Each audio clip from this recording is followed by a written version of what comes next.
So folks, we pretty much failed at this, but it's not a failure if you've learned something. It's always a win if you learn, right? So we learned that we don't have the proper equipment to stuff sausage. But I'm finna try a Yingling for the first time. I ain't never had one of these.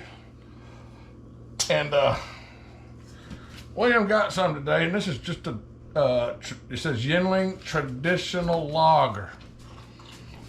Yingling is the oldest brewery in the United States. Good, tastes good. It's made in Pennsylvania.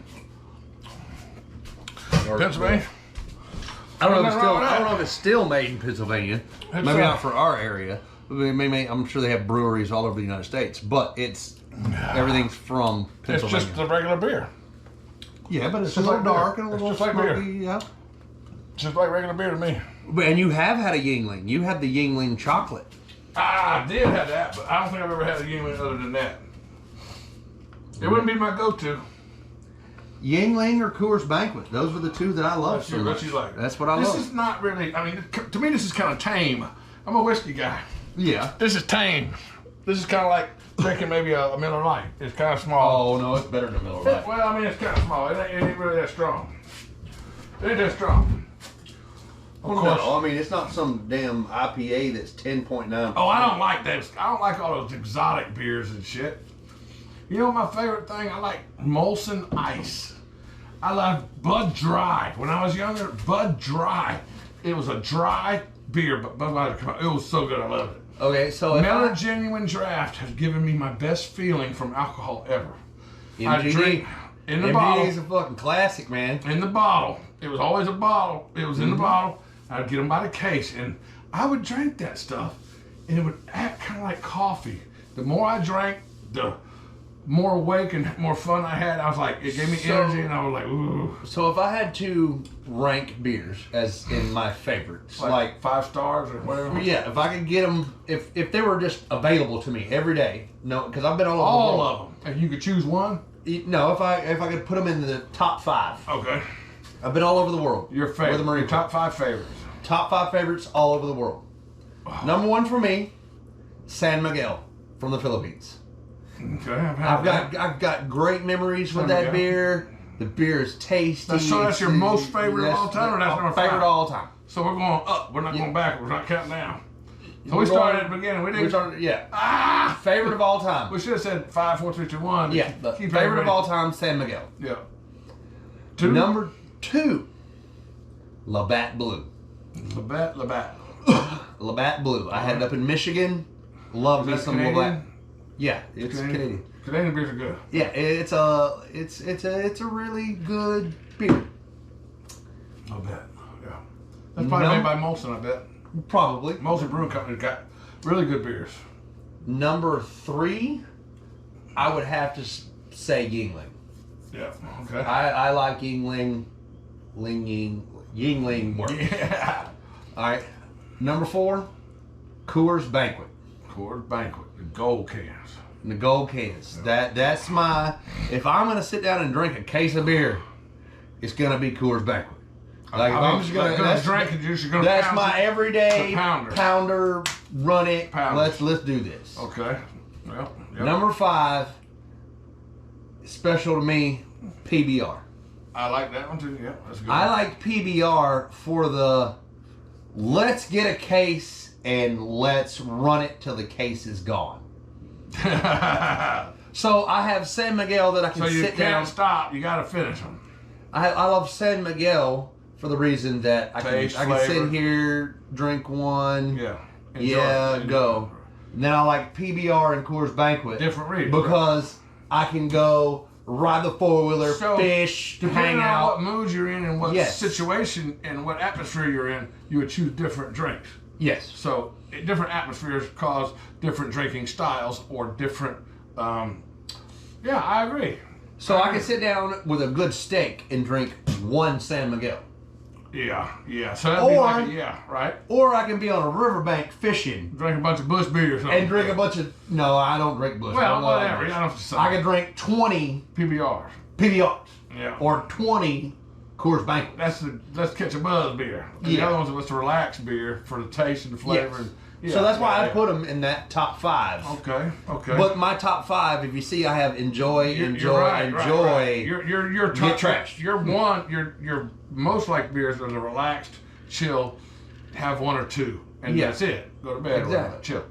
And then the rest of them are I think the same way. Let's get it going. I think that's my favorite. Also, the way you explained it is my favorite would be one just the same to have with a steak and with flavor. I mean, there's several that I could say are number 1. I've never been around the world like you have, though. Can I also add an honorable mention for mine? 30A. 30A I've never tried either. The 30A, it's blonde.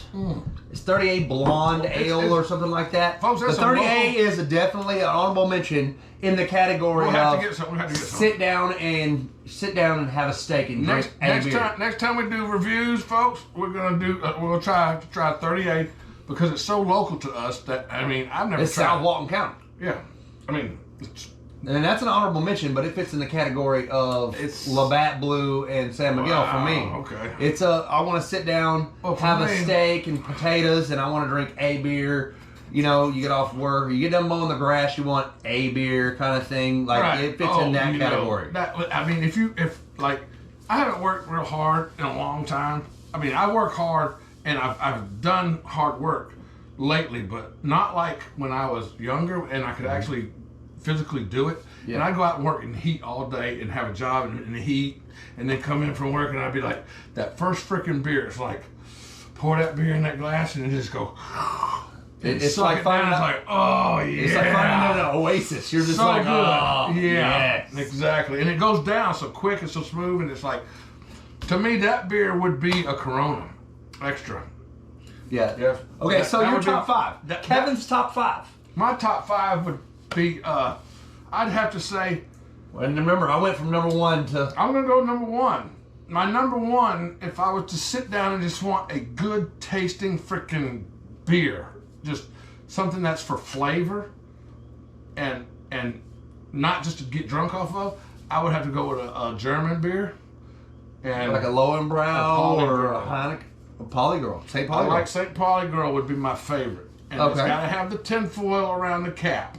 The tinfoil gives it a little extra flavor because there's a little bit of tinfoil left on that when you go to put it up to your mouth. So it's got a little... Like the Modelo's or the old school Michelob's where you had to take a thumb and run it around the edge to break that tinfoil. I used to be a big Michelob light drinker until they changed the bottle.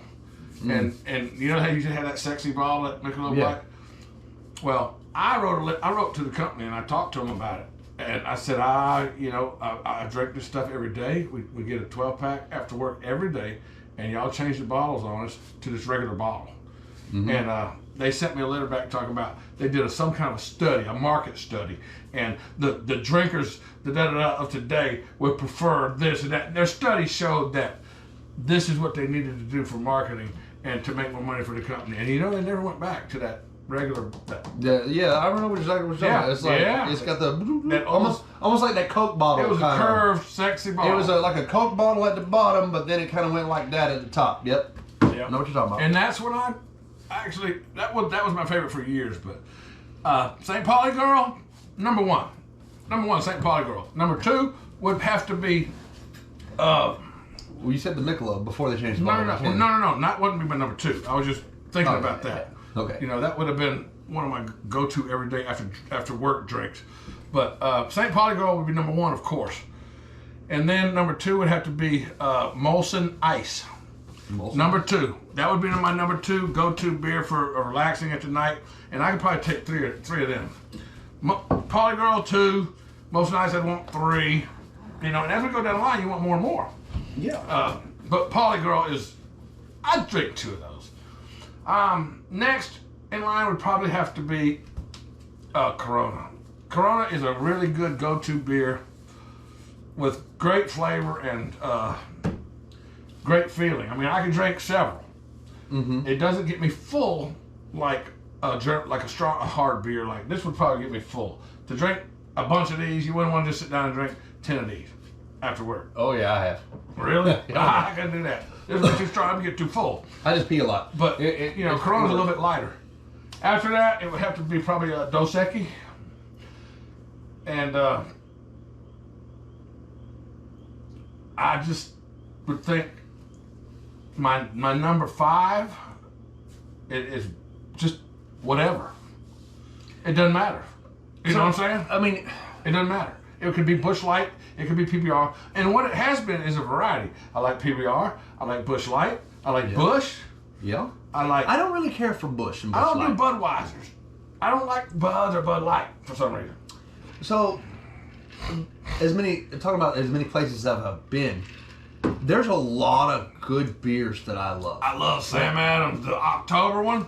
That's beautiful. That's I don't like anything pumpkin. Well, it ain't pumpkin. There's no pumpkin to it. I mean, there might be, but there's no flavor. You can't taste it. So the Oktoberfest beer is wonderful from Sam Adams. I can enjoy a good Kirin. And I wouldn't drink more than one. Kirin Ichiban. That'd be with a drink. Kirin, I can drink Kirin. Blue Moons are good. You spoke of a dry beer. What was that? Bud Dry? Bud Dry was the only Budweiser I really enjoyed. And that would get me so freaking wild. When I was probably only 17 or 18 years old when I was drinking it. And I remember being at Pensacola Fairgrounds at a mud bog. Probably my first mud bog I ever went to. They had these dragsters that was going across this thing. And we had freaking Bud Dry. And it was back in the day of, right before Zima came out. So you're talking early 90s. Yeah. And it was like, man, that stuff, you could just drink it because it was dry. Mm-hmm. And you wanted more. When you drank it, you wanted more. So when I was in Okinawa, we had little mini cakes.